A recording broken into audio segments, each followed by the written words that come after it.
Low energy, unfocused, foggy? You might be dehydrated. Whether it's hot yoga, over 100-degree weather, or too much sun. Gator Light, with a specialized blend of 5 electrolytes, was scientifically designed to help move fluids into the body faster for rapid rehydration. Shop now at retailers nationwide.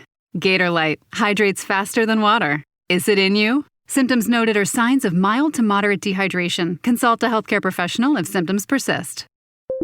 When you need to build up your team to handle the growing chaos at work, use Indeed Sponsored Jobs. It gives your job post the boost it needs to be seen and helps reach people with the right skills, certifications, and more. Spend less time searching and more time actually interviewing candidates who check all your boxes. Listeners of this show will get a $75 sponsored job credit at Indeed.com/podcast. That's Indeed.com/podcast. Terms and conditions apply. Need a hiring hero? This is a job for Indeed Sponsored Jobs. Visible puts unlimited 5G data and hotspot in the palm of your hand. Powered by Verizon's 5G network, with no contract holding you back. And for a limited time, you can get Visible for just $19 a month for 12 months when you use promo code SAVE6. All the features of big wireless service for half the cost. Tap the banner to switch today. Terms apply. Standard rate applies at month 13. See Visible.com for plan features and network management details. From the Fifth Quarter Studios in Madison, Wisconsin, you're listening to Coach Unplugged. And now, your host, Steve Collins. Hey, everybody. Welcome to Coach Unplugged. We're so excited you decided to join us. Make sure you go over and leave those 5-star reviews. If you like this, go over and listen to our other podcasts like the 5-Minute Basketball Coaching Podcast or High School Hoops or Funnel Down Defense or Coaching Youth Hoops or whatever one of the 7 in our network that you would like to listen to. But before we jump in, I'd like to give a big shout out to our 2 sponsors. First of all, Dr. Dish, the #1 shooting machine on the market. They are always, what I love about Dr. Dish is they're always innovating. They're always making that a little bit better, and that's why I think they're the best machine out there. Like I've said before, we own 3 of them, and I would not be talking about them every day if I did not believe in them. Mention Coach Unplugged, they'll give you $450 off, and they'll give you A1 customer service. And then also what helps keep the lights on, what helps keep everything moving is teachhoops.com. It's for coaches who want to get better. It is a one-stop shop by a basketball coach for a basketball coach. I'm always working with my team 365 days a year, working on making us better. And I want to do the same thing for you. I'm giving you resources, one-on-one calls, office hours, a roadmap per se that will help you become a better coach. And we offer a 14-day free trial because I believe you should come in and kick the tires around and see if it's right for you. If it's not, that's fine.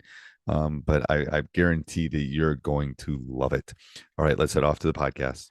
And is there anything else? Not usually. Maybe Okay. End with some running. I am one who thinks that we don't need to run in we don't need to stop practice to do down and backs. Okay. Like if we're working hard enough if we're doing our job and working hard enough in practice, that's our conditioning. Is we're jogging or at least sprinting in between drills, and we're running everything game speed, that's our conditioning.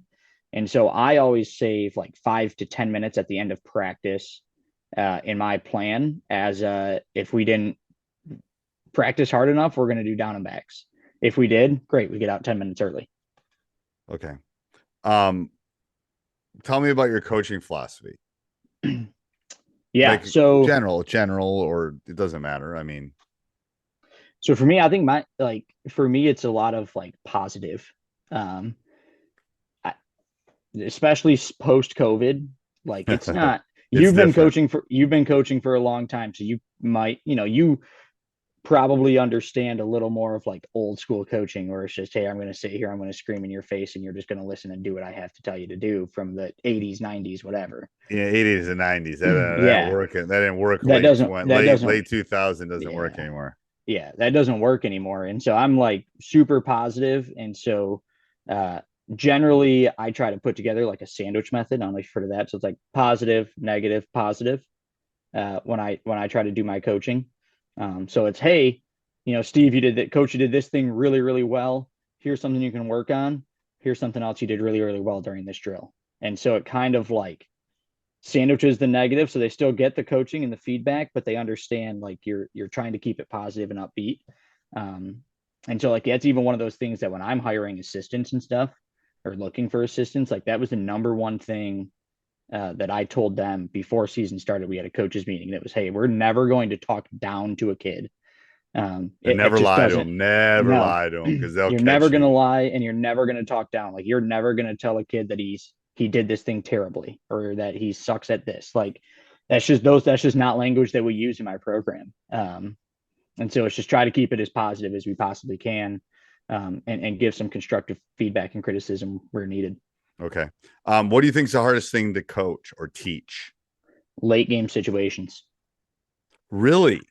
I don't know if it's the hardest, but I think it's the most you know what I mean? Like, I just did a course on it. I swear to God, I got it down to, so you know how football coaches have that sheet to tell them what to do. And I made one of those for basketball.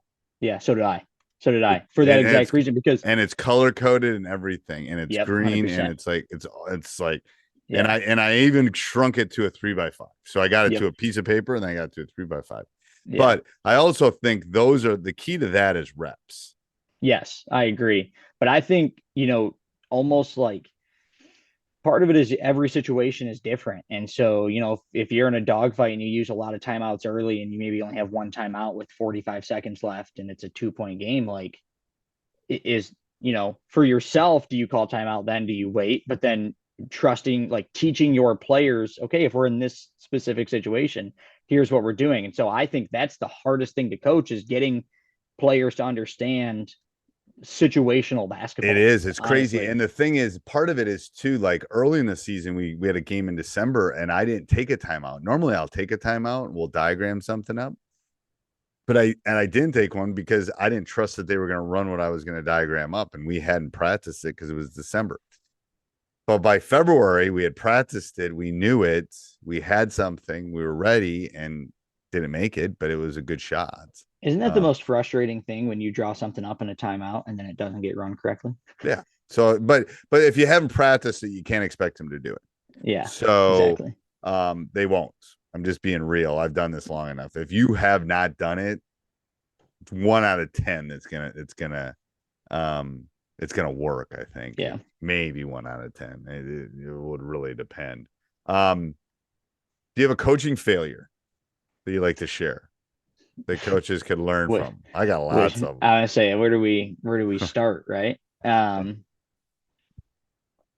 So this isn't really this is kind of a coaching failure, but this is also just like a funny story. So second summer workout that I was doing this last summer, we're using the shooting machine and I'm shagging loose balls, and I put my whistle between my lips and walk in front of the shooting machine, get hit with the basketball right in the whistle, broke both of my front teeth. So my left front tooth is a fake because I took a whistle to the teeth and broke it in half.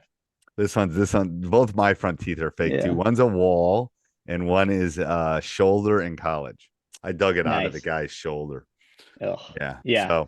So that's my for right now, my claim to fame coaching failure. Hopefully it doesn't get any worse than that. I'm sure I'm going to have some. I mean, everybody makes mistakes, right? Coaching, you look back and you think, man, if I'd have just done this differently in this game, we probably would have had a better chance to win. But that's my one claim to fame right now. Hopefully it doesn't get any worse. That's not a bad one. If you could talk to one coach for an hour, who would you talk to? So, I mean, there's a ton of them. Like the easy answer is Dan Hurley, right? Right. With Connecticut right now, like that, whatever that dude's doing, like I'd get Jay Wright because I think I'd get more of his attention, to be honest with you. Yeah, probably.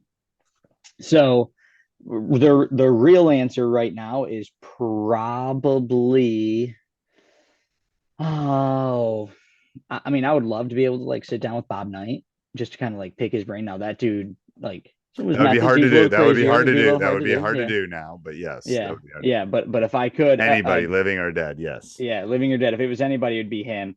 Living right now, it would probably be Shaka Smart. Really? That he's had like he's had success everywhere. Or Scott Drew. Scott Drew runs I like running a 1-3-1 zone here and there just because I think it's a different thing that a lot of teams don't see. And Scott Drew runs a very, very interesting 1-3-1 defense at Baylor. And I'd love to just be able to pick his brain about that for an hour. And he pivots. It's interesting how yes, I would agree. It's interesting. His just the rotations, within it is so interesting. And I would just love to be able to pick his brain about that. But I think you got to be long. We've run a lot of 1-3-1. You got to be long to run it. Yes. You can't have a bunch of little guards and run it. You just can't. Yeah. You can get away without a big. Yep. You can get away with maybe one athlete that's not long, but you need because there's a lot of angles that you got to take away. Yeah. And the length just helps you so much with that. But yeah, I agree. It's Shaka Smart he's been successful everywhere, and he runs a lot of interesting actions. I think he gets his guys to play really hard. He does his guys to play really hard, and so just trying to figure out how he gets as good a buy-in as he does would be amazing. Yeah, I think so too. All right, so I'm going to ask you some rapid fire questions. All right, just generic questions that I normally ask. What's your favorite brand or type of basketball that you play with? So we've got all Rawlings basketballs. They're like the official basketball of our state association. And so it's what we use all day in practice. It's just what we go with. Yeah, that's what I tell coaches. We use Spalding TF1000. That's because that's what the most. I tell the kids the most important game of the year will be played with that ball. So yeah, might as well use it. One word to describe your ideal player. Gritty. I would say just a kid who's works hard and is willing to do some dirty work when we need him to. Okay. Well, if you go to one sporting event in the world, what would you go to and why? The Masters. I'm a huge golf guy. Love golf. So if I could go to the Masters, that would be like Sunday Masters. You can just get in the lottery and you got. Well, I've tried. I've been trying for 7 years. You have? Well, yeah, but I haven't won yet. So, but if I knew I was going, it's the Masters, 100%. Okay. Favorite pregame or postgame meal? Postgame meal. I usually don't eat after games. I can't. I don't know why. I'm so hungry. I can't eat before games. I can eat after games. So I usually don't eat before games either. I eat like 5 hours before a game, and then I just don't eat again until the next day, usually. And it's usually Subway. I think it's that will change. I'm so hungry after a game. I think that's my superstition is I've been eating Subway before basketball games since I played in high school. And so I think like that's just like my thing. It's just every game day I'm eating a sub from Subway. Okay. One thing you do to relax? Listen to music, sit in my coach's office by myself. And kind of I put headphones in, sit in the coach's office by myself and look over what my game sheet has for the day to make sure I have everything I need. That's a good idea. Do you have any superstitions? I think Subway is probably it. Subway. Okay. Yeah. Describe your perfect player in 5 words or less. Perfect player in 5 words or less. Yep. Let's see. Quick, long. We'll go back to gritty. Confident. And let's go with smart. Okay. Best basketball player you have seen in person. Monte Morris. Okay. Best basketball player of all time. Ooh, this is a tough debate. Like LeBron or Jordan. I'm a young guy, so I'm gonna say LeBron. Wrong. But I know I will get a lot of heat from that. Wrong. Yeah. Michael never lost when he made it to the championship. That's true. You're right. Yeah. I don't. I mean, if we're gonna go sheer championships, you go Russell. But it's also true. I also think you go back and say Magic and Larry changed the game more than anybody. But if you're talking about winning in modern day, I don't know. Yeah. He's I good. know, it's very LeBron's interesting. good. He's good. And his longevity is what's helping him too. I think that's his biggest thing is being able to play 21 years and still be a top 10 player in the league. Like, yeah. That's the key. I think that's why Yeah. he might end up being in that discussion. If you only teach one skill at practice, one basketball skill, what would it be? one basketball skill at practice, probably defensive positioning. Okay. Shot clock, yes or no? Yes and no. Well, yes, I think we should have it. I don't think it'll ever happen personally. You don't. I just don't think so. I think you and I as coaches want it. I don't think athletic directors do. And I think there's a huge divide between 80% of coaches want it, but 80% of athletic I really directors don't care. I just think it's stupid. I don't think it's going to do anything in the game, and I think it's going to make every game vanilla. That's why I don't want it. Yeah, I don't really so if you're playing me and you pull the ball out, I'm coming at you. You're not pulling the ball out on me. That's part of it. So it's like, so when you see that one TikTok of the team standing up, that's the defensive problem. It's not the offensive problems. Yeah. My big thing too is like, I mean, I've played a lot and I've seen a lot of bad teams play basketball. And so like, I think the biggest question is, what do you make the shot clock? Like, is it 40? Is it 30? It's got to be 35 or 40 at the high school level. It's got because otherwise like teams aren't going to get a shot off. No, like, the bad so, teams. Like we would have zero shot. We would have off. zero shot clock violation. Zero. Yeah. In our league, we'd have zero. It wouldn't even be a problem. But in my league, we'd have a ton. Really? Yeah. I mean, we've got a team in our league that didn't win a game last year. Yeah. Like so they wouldn't get a shot off in a shot clock. Right. I just think it would be bad at the lower level. Yeah. I don't know. If you could change one thing about the game, what would you change? I would put a restricted arc in high school too. Okay. Yeah. If you listen to the podcast, you know that I would get rid of the jump ball. I agree with that. No reason. Get rid of the jump. Ball. Yeah. Yep. Just let them play. Yep. The visiting team starts with the ball, and then it's alternating possession. It's stupid. And my biggest issue is the officials are horrible at throwing the ball. So did they do that in over there? COVID. They did it during COVID. They did it. Yeah. So same here, and it worked great. Like just visiting team gets the ball. Why? I know. I'm going to start a campaign. Why do we have jump balls? I'll sign your petition. I mean, I'm going to start a petition. It's like, why do we have a jump ball? We don't need jump balls. I agree. Then I mean, that'd be my gift to this game of basketball. Let's get rid of the stupid jump ball, or do jump balls. Yeah, every time instead of alternating possession. Yeah, right. And do it. But why do we do it once and then we played in a triple overtime this year? It's like, you just you can't do that. I'm with you. You did the chart. So best game you've seen in person. Best game I have seen in person is probably one of the Division I championship games.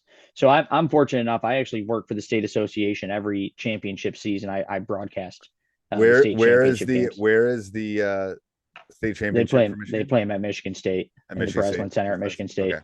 And so I actually get to call every Division I and Division III championship game every year. You do the play-by-play? I do the play-by-play. Yep. That's tough, man. I've done color. Yeah. Color's easy. Piece of cake. I've done them both. I do play-by-play because again, it's what I wanted. Like when I went to college, it's what I wanted to do. Right. And color's and color's easy. I'm just throwing in shit. But when you're doing play-by-play, and I'm driving down the highway, I got to know what's going on. Like you got to tell me what's happening. Where's the ball? Who's got it? Who shot? Blah blah. Yeah. It's so much harder. It's difficult. It's difficult because we do every semifinal. So they host the semifinals at the Breslin Center too. So they do, I'll do 2 semifinal games on Thursday, 2 semifinal games on Friday, and then 2 championship games on Saturday is how they run the end of our state tournament.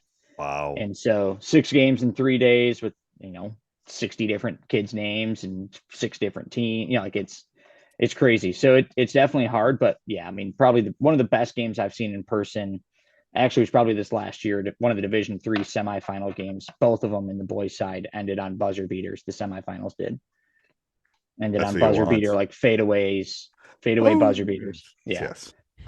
It's hard. And it's hard. The color guy can't step on the play-by-play guy on TV, on radio. On especially TV, on radio. especially on radio. On TV, it doesn't matter if you No. step on them a little bit because the people can see what's going on. But it's like you cannot step on them at all because they got to be able to get that stuff out so people know what's going on. Quarters or halves? I think halves. We play quarters in Michigan. So I think we either do halves or college basketball goes to quarters.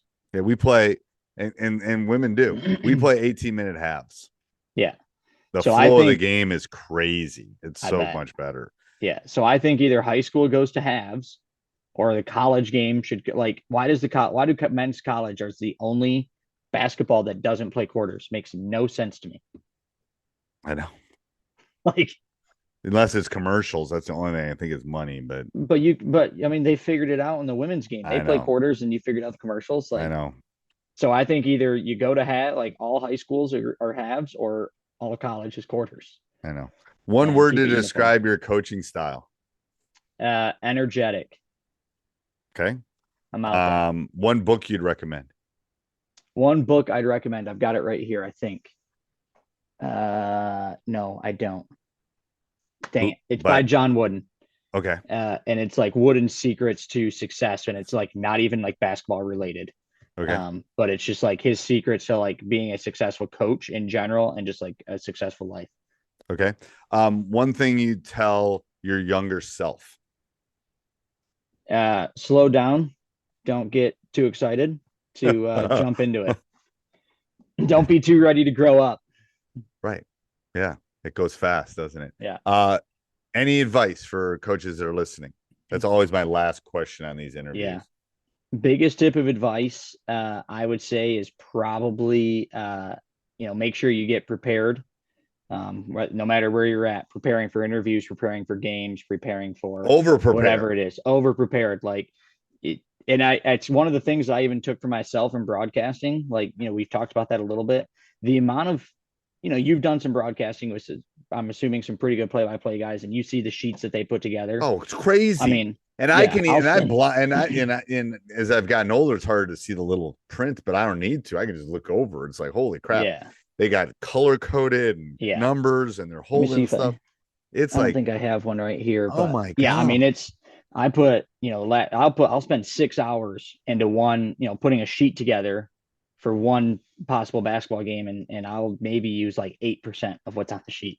Right. But in the off chance I need it, I've got it. And so being over prepared, especially in coaching, like, you and I had talked about putting together that little sheet for late game situations. You're going to run into a late game situation. So why not prepare for it before you get there? Yes. And I think that's a great thing in your coaching. It's like early in my coaching career, and this was pre-huddle, this was pre-crossover, this was pre all this stuff.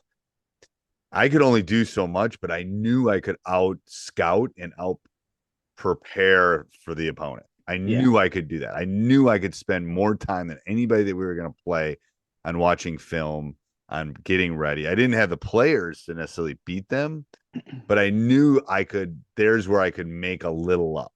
Like I could know what they were going to do, and again, I think in parts we've gotten a little lazy because it's gotten so much easier. I mean, it's crazy. I used to, like, in our apartment, I used to have like 4 VCRs, and I'd tape VCR tapes, and I'd break film down. And it was like, I mean, I've watched more film than any human being should do, but that's the only way I could do it. And, and now it's like, poof, poof, here's your stats, here's your breakdowns. It's like, and it's great for my marriage, but I filled it with something else, but holy crap. So I think that's what I think that's a great bit of advice, is over prepare. Yeah. You can never be too prepared for anything. I mean, especially in coaching. And I tell my guys, I said, nothing will happen. I've said I've coached for 35 years. I've been a head coach for 26 years. I said nothing is going to happen that I haven't thought about and we're not ready for. I'm telling you. At least I'm not ready for. Yeah. I will be ready. You might not be, but I will have been ready for this. Yeah. We will be. 100%. I will. There's a reason I'm the last one to get on the bus. There's a reason that you eat this after a game and we play the night. Everything has been thought about. Like, don't worry about it. You play. Yep. You listen to me and you play. Yeah. Just go play and I'll know what to do. And your jersey will be in your locker, ready to go for tip off. And all you have to do is get ready. and be ready to play, and everything else will be good. All right. Well, this was great, Coach. Thank you very much. Yes, thank you. All right, thank you. Hey, everybody, if you like the podcast, make sure you subscribe, leave a review, jump up and down, run around your house, whatever you need to do. Also, go over and check out teachhoops.com for coaches who want to get better. Have a great day. NFL football season is here, which means when you switch to Verizon, it feels like touchdown, because you get NFL Sunday Ticket from YouTube on us when you buy an eligible 5G phone on select unlimited plans, which means you can watch every out-of-market game every Sunday afternoon, and it's all on us. Now that's the Verizon way to kick off the NFL football season right. Switch and get NFL Sunday Ticket from YouTube on us, only with Verizon. The right window treatments change everything. Your sleep, your privacy, the way every room looks and feels. At Blinds.com, we've spent 30 years making it surprisingly simple to get exactly what your home needs. We've covered over 25 million windows and have 50,000 five-star reviews to prove we deliver. Whether you DIY it or want a pro to handle everything from measure to install, we have you covered. Real design professionals, free samples, zero pressure. Right now, get up to 45% off site-wide, plus get a free professional measure at Blinds.com. Rules and restrictions apply.